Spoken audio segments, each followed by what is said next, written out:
Welcome to IS340. I'm Professor Fahmi Jalani. Today we'll be covering Chapter 6, which is the Foundation of Business Intelligence, specifically more on database and information management. So let's take a look at database. What is technically database, and how does relationship database organize data?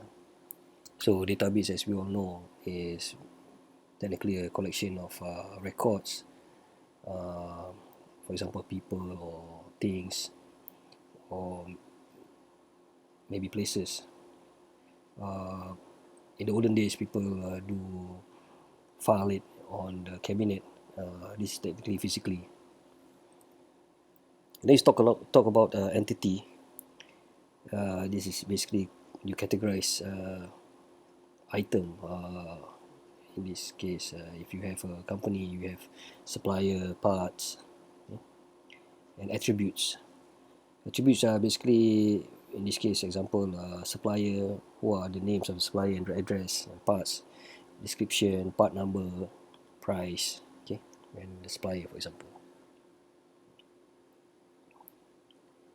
So take a look at the diagram here. So in this case, we have student database where we have courses, financial, personal file. So in file, okay, we have the student courses, student ID, courses, grade, okay, and record. These are basically individual student courses and the grade.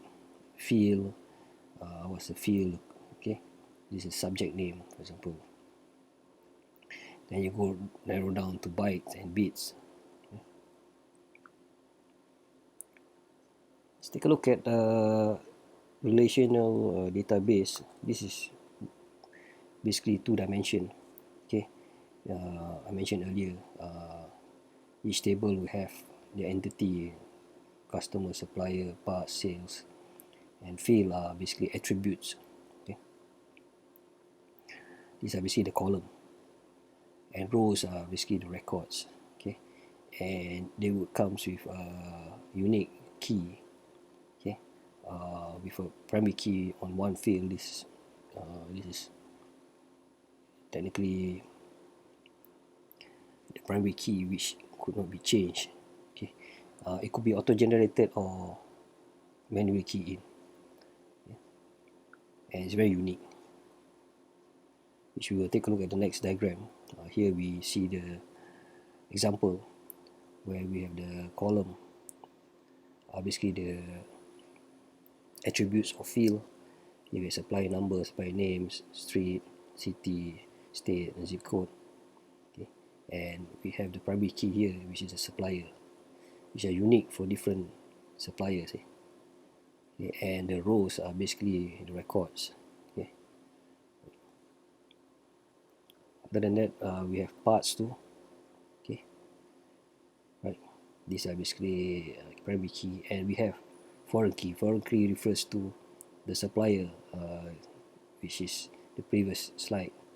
Okay, so which parts, model, and price refer to which supplier. Okay.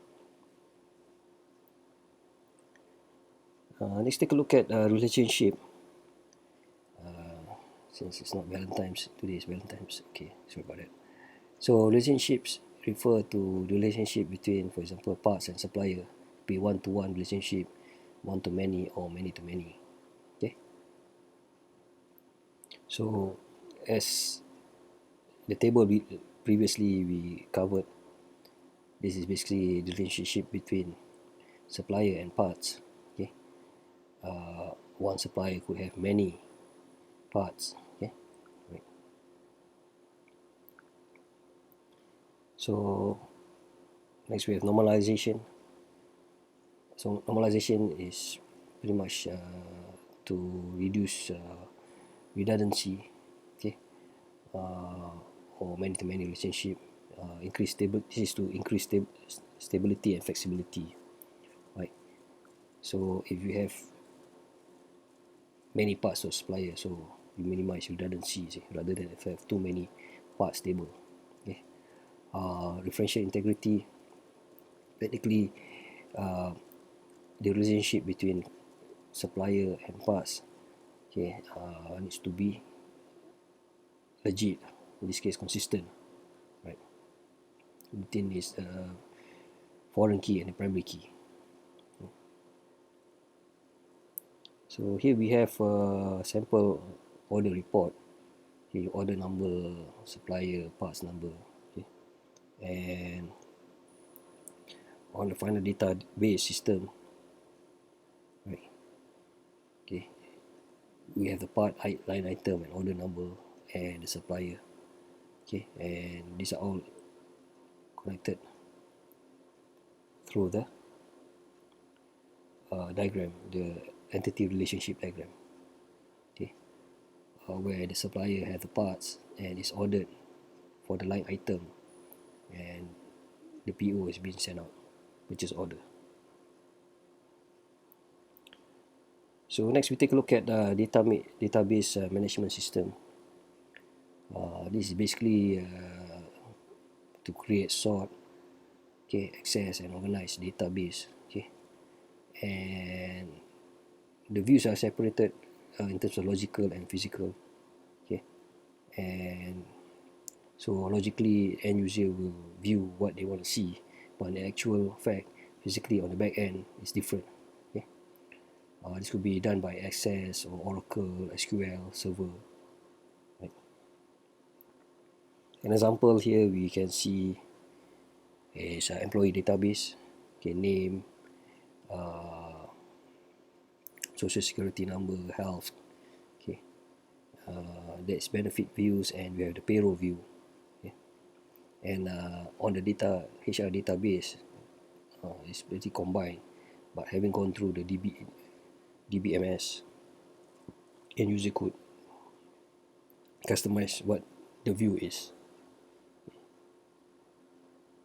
Operation technically is to create, okay, and then combine, which is joining the different information and project, so to view the output, right. So here is an example, okay, where companies are requesting a part number from a supplier, where we have the part data, table and the supplier table, both primary and foreign key here.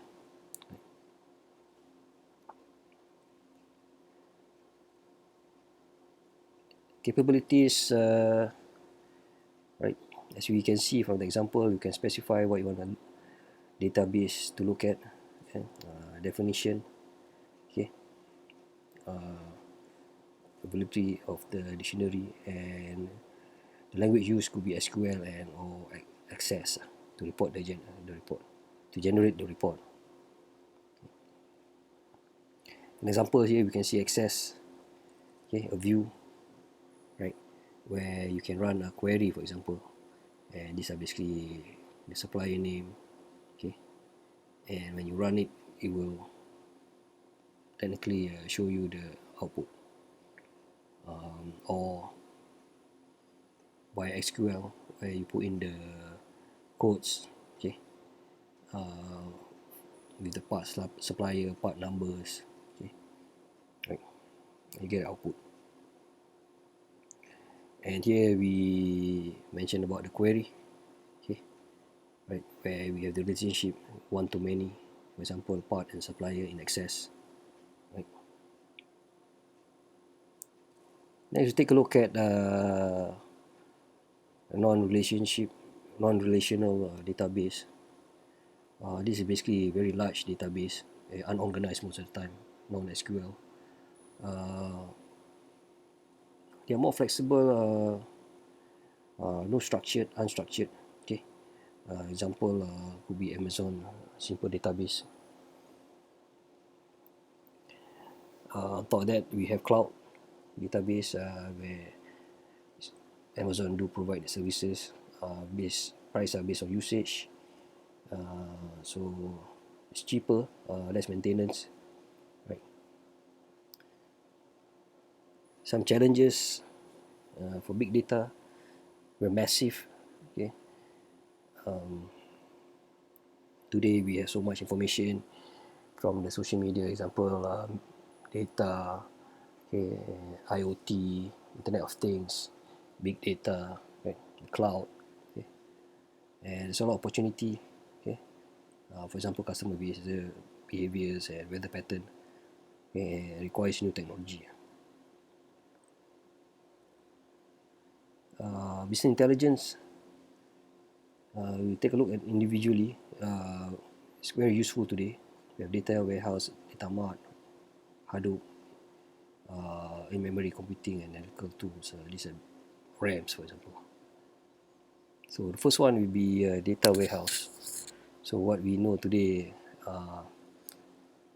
data warehouse is basically data that's been collected historically and could be current and combined to a certain standard. It could be accessed, but it cannot be changed. And data mat is pretty much specific for population user. Right. Let's take a look at Hadoop. Hadoop is basically open source from Apache server. This is basically a server, freeware. Take note that data, 80% of data today has been created in just last 2 years. Okay, and if you imagine companies like Google and Facebook, how do they do a search, okay, on that massive data that they have, and they created this service where they break it into a smaller section, okay, called Hadoop. Okay, and this is basically designed for big data, not so costly, and small chunks of data where they use other computers to run it. Okay, and it could be also called as map reduce. Okay. Next, we do have in-memory computing, which is RAM. This is pretty much to generate data on a small scale, and because and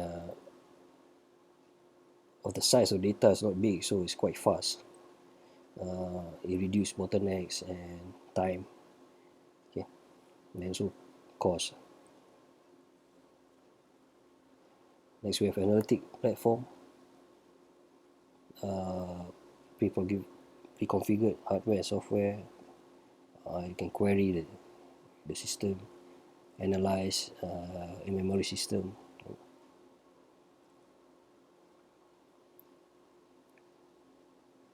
Next, we have contemporary business intelligence infrastructure, where here we see Hadoop and data warehouse, and data mart together with analytic platform. Okay, accessing all the data available. Analytical tool relationship. This is basically software for querying and reporting, or online analytical processing, or OLEP, and data mining. So the OLAP is basically multi-dimensional, and it could be 3D, for example. Okay, aspect of information where you can query for the price, cost, okay, different dimension. Okay, like, and you can compare sales in this case on different months at the same time, okay, and you can obtain an online answer, which is shown here in the diagram, next diagram. So here we have example product and region, okay, sales, actual and projected. Okay. This is how robust the software could be. So next, take a look at data mining. Data mining has been there for quite a while. This is basically to predict future like we saw the earlier diagram, plan and actual sales, okay, to predict future, so you can get more stocks in, things like that, right? Association, where it's a single event sequence over the time. You can group it in classification, cluster, unclassified groups, and forecasting. Okay. So next, move on text mining. This is basically unstructured. Summarize the data set, and in this case, for example, email. Okay. You can, for example, search a particular word in an email, for example, okay, or individual. So, so next we have web mining. Web mining enables you to evaluate customer behavior, okay, recommend product, other products to the consumer, content of the web, structure elements, user interaction. Okay. Database and web.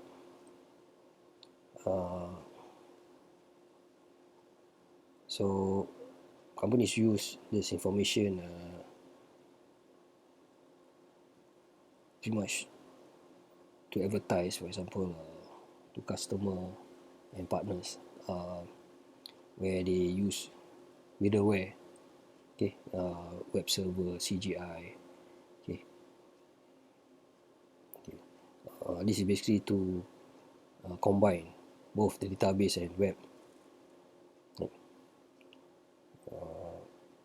to forecast, for example, sales, and also to redesign whole system, where we could take a look at the next diagram, where you have data relationship between the data, database server, application server, web server, and the internet, and the client. So that's how they being organized.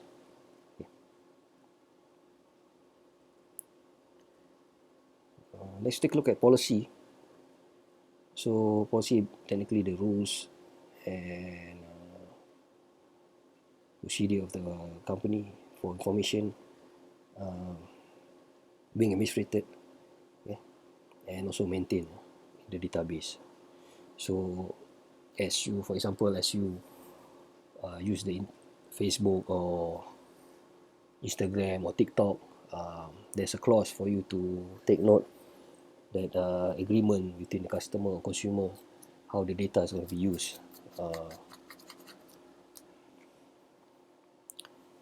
And lastly, quality. Okay. So some of the challenges that a company might face is poor data quality, where it could be redundant or duplicated, and error in terms of accuracy and completeness. So which lead to misinformation and could lead a lot of issues and problem and bad decision.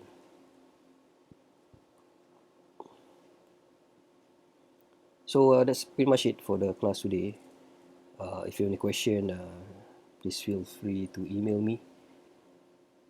Stay safe, wear mask, and keep warm. Thanks, bye.